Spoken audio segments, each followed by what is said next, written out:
வணக்கம். Welcome to Sri Mahalakshmi வாஸ்து. நம்ம இதுவரைக்கும் வாஸ்துப்படி பில்டிங் பிளான்ஸ் பார்த்துட்டு இருக்கோம். அதுக்கப்புறம் லேண்டு வாங்கும் போது எதெல்லாம் கருத்தில் கொண்டு பெஸ்டா லேண்டு வாங்குறது அப்படிங்கறதையும் பார்த்தோம். அதாவது வாஸ்துப்படி லேண்டு எப்படி இருக்கணும் அப்படிங்கறதெல்லாம் நம்ம பார்த்தோம். இந்த வீடியோல கோணமாக, அதாவது இந்த கிராஸ் லேண்ட் அப்படின்னு சொல்லுவோம் இல்லைங்களா, லேண்டு கிராஸா இருக்கு ஒரு சைட்ல அப்படின்னு, அந்த மாதிரி இருக்க லேண்டை எப்படி சரி செய்யறது அப்படின்னு பார்க்க போறோம். பொதுவா லேண்டு சதுர வடிவிலோ செவ்வக வடிவிலோ இருக்கும். சப்போஸ் லேண்டு கோணலாக ஏதோ ஒரு திசையில நீண்டு வளர்ந்து இருந்தா வாங்கலாமா இல்ல வாங்கக்கூடாதா அப்படிங்கறதெல்லாம் இந்த வீடியோல நம்ம பார்க்க போறோம். இப்போ ஃபர்ஸ்ட் இந்த பிக்சர்ல பாருங்க. இப்போ இந்த லேண்டு வடக்க பார்த்து இருக்கு. இதுல வடக்குல வடகிழக்கு பகுதி வளர்ந்து அதிகமா இருக்கு, நீண்டு இருக்கு. அதாவது அப்படி இருப்பது பரவாயில்ல. இந்த லேண்ட்ல வீடு கட்டும் போது வீட்டோட என்ட்ரன்ஸ் வடக்கு சைட்ல வாயு மூலைய பார்த்தவாறு அமைச்சா வீட்டுல உள்ளவங்களுக்கு குறைகள் ஏற்படாது.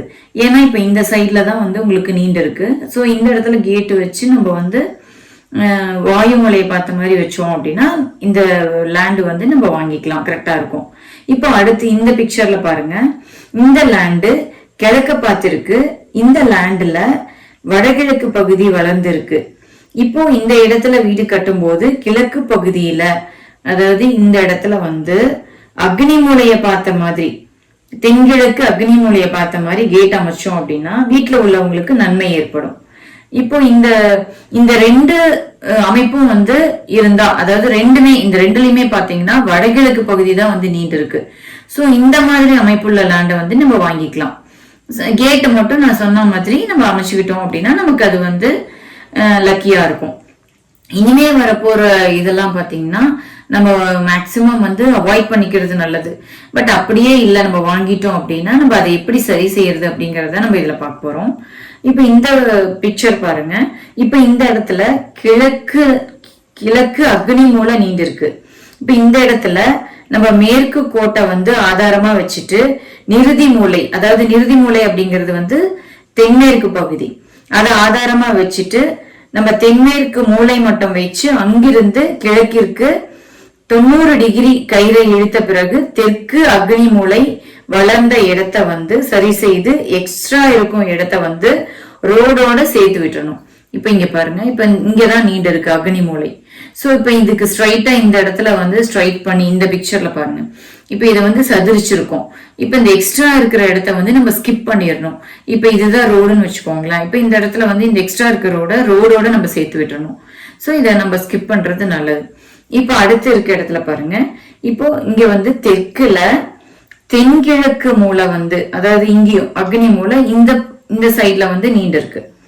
இப்ப இதையுமே நம்ம இப்ப இந்த பிக்சர்ல இருக்கிற மாதிரி நம்ம சதுரிச்சுக்கிட்டு இந்த எக்ஸ்ட்ரா இருக்க லேண்டை இந்த ரோடு தெற்கு பார்த்திருக்கு இல்லைங்களா, இந்த ரோடோட நம்ம சேர்த்து விட்டுறணும். இப்போ அடுத்து இருக்கிறதுல இங்க பாருங்க. இந்த பிக்சர்ல பாருங்க.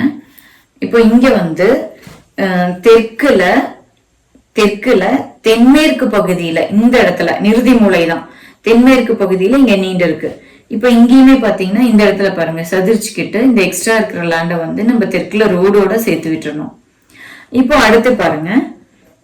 மேற்குல தென்மேற்கு பகுதி, இங்கேயும் மேற்கு சைட்ல தென்மேற்கு பகுதி நிருதி மூலை இங்க நீண்டு இருக்கு. இப்ப இதையும் பாருங்க. இந்த பிக்சர்ல பாருங்க சதிரிச்சுட்டு இந்த மாதிரி சதிரிச்சுக்கிட்டு இந்த எக்ஸ்ட்ரா இருக்க லேண்டை நம்ம ரோடோட சேர்த்து விட்டுறணும். இப்போ அடுத்து இருக்கிறதுல பாருங்க. இங்கேயும் மேற்குல வடமேற்கு பகுதி, இந்த இடத்துல பாருங்க வடமேற்கு பகுதி நீண்டு இருக்கு. இப்ப இந்த பிக்சர்ல இருக்க மாதிரி இதை சதிரிச்சுக்கிட்டு இந்த எக்ஸ்ட்ரா இருக்கிற இடத்த நம்ம ரோடோட சேர்த்து விட்டுறணும். இப்ப அடுத்து இருக்கிறதுல பாருங்க. வடக்கு சைட்ல அதே வடமேற்கு பகுதியில நீண்டு இருக்கு. இப்ப இந்த பிக்சர்ல இருக்க மாதிரி நம்ம சதிரிச்சுக்கிட்டு இந்த எக்ஸ்ட்ரா இருக்கிற இடத்த ரோடோட சேர்த்து விட்டுறணும். சோ இந்த மாதிரி நம்ம கிராஸா இருக்கிற ஏதோ ஒரு திசையில நீண்டு இருக்கும் போது அந்த எக்ஸ்ட்ரா இடத்த ரோடோட சேர்த்து விட்டு விடலாம். இல்ல எக்ஸ்ட்ரா பகுதி வீட்டோட பேக்லயோ அல்லது ஏதோ ஒரு சைட்ல நீண்டு இருந்தா வடகிழக்கு பகுதியில நீண்டு இருந்தா மட்டும் வாங்கிக்கலாம். மற்ற பகுதியில நீண்டு இருக்கும்போது அந்த லேண்ட வாங்காம இருக்கிறது நல்லது. இல்ல ஆல்ரெடி வாங்கின லேண்டு கிராஸா இருக்கு, அதை எப்படி நம்ம சரி செய்யறது அப்படின்னு யோசிக்கும் போது அதை வந்து சதுரிச்சு எக்ஸ்ட்ரா இருக்கும் இடத்த ஸ்கிப் பண்றது நல்லது. அதாவது ரோடு சைட்ல இருக்கும் போது நம்ம ரோட்டோட அதை சேர்த்து விட்டுடலாம். இல்ல வேற சைட்ல இருக்கும் போது, பேக் சைட்ல இல்ல சைட்ல இருக்கும் போது அதை வந்து நம்ம வந்து அதை வந்து ஸ்கிப் பண்றது நல்லது. ஸோ இது போன்ற வாஸ்து பற்றிய தகவல்கள்லாம் தெரிஞ்சுக்க சப்ஸ்கிரைப் பண்ணிக்கோங்க. ஸோ இனி இந்த வீடியோ வந்து உங்களுக்கு யூஸ்ஃபுல்லா இருந்தா சப்ஸ்கிரைப் பண்ணுங்க, லைக் பண்ணுங்க, ஷேர் பண்ணுங்க, சப்ஸ்கிரைப் பண்ணுங்க. தேங்க்யூ.